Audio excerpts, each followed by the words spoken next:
కానీ అభిని టార్చర్ చేయడం మాత్రం compulsory. Are you guys ready for the deal? yes ma'am. Yes ma'am.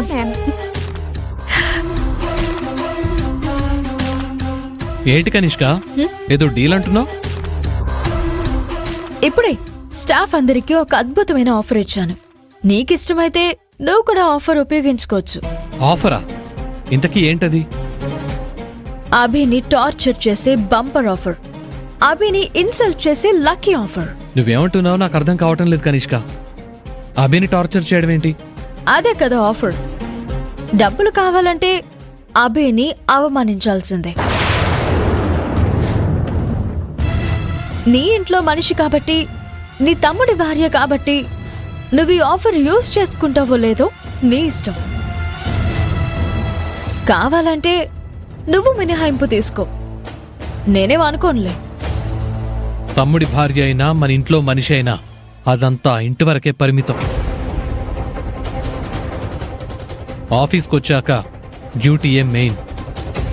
నాకు డబ్బు ముఖ్యం, డ్యూటీ కూడా ముఖ్యం. నువ్వు చెప్పింది నేను చేస్తాను. Very good.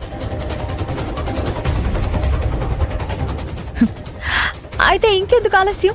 అభిని అవమానించే కార్యక్రమం ఇప్పటి నుంచి మొదలు పెట్టండి.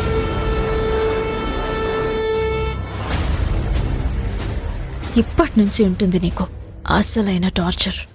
అవమానాలని అనుభవించు.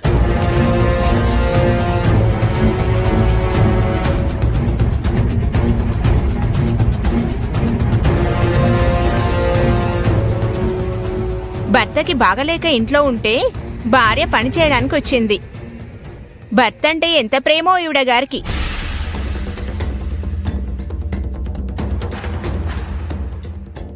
డబ్బంటే ఎవరికిష్టం ఉండదు? ఈవిడి గారికి డబ్బే ప్రాణమైపోయినట్టుంది.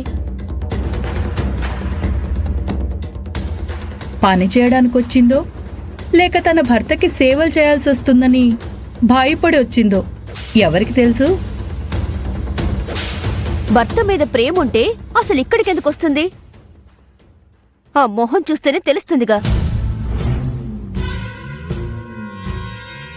కరెక్టే నువ్వు చెప్పింది.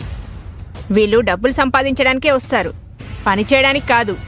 సాయంత్రం సమోసాలు తిని వెళ్ళిపోతారు. చిచి చిచి.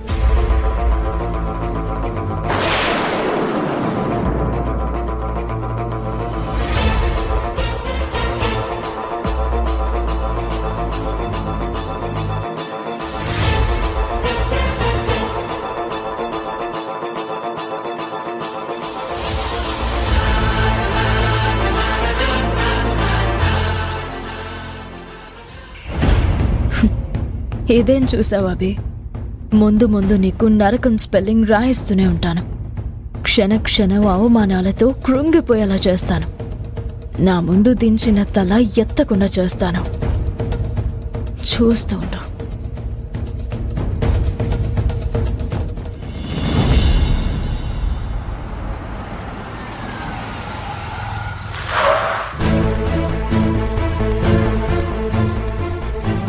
అన్నయ్య, అభికా జాబ్ చేయాల్సిన అవసరం ఏముంది?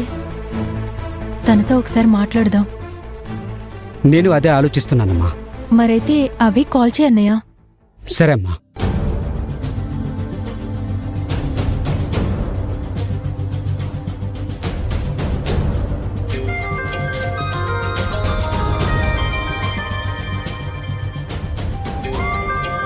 గౌతమ్ గారు కాల్ చేస్తున్నారు. ఈరోజు లక్ష్మికి ట్రీట్మెంట్ ఇవ్వడానికి రాలేదని అడగడానికి చేస్తున్నట్టున్నారు. కుదరలేదని చెప్పాలి. హాయ్ అభి గారు. హాయ్ గౌతమ్ గారు. సారీ అండి, ఈరోజు చాలా ముఖ్యమైన పని ఉండటం వల్ల ట్రీట్మెంట్ ఇవ్వడానికి రాలేకపోతున్నాను.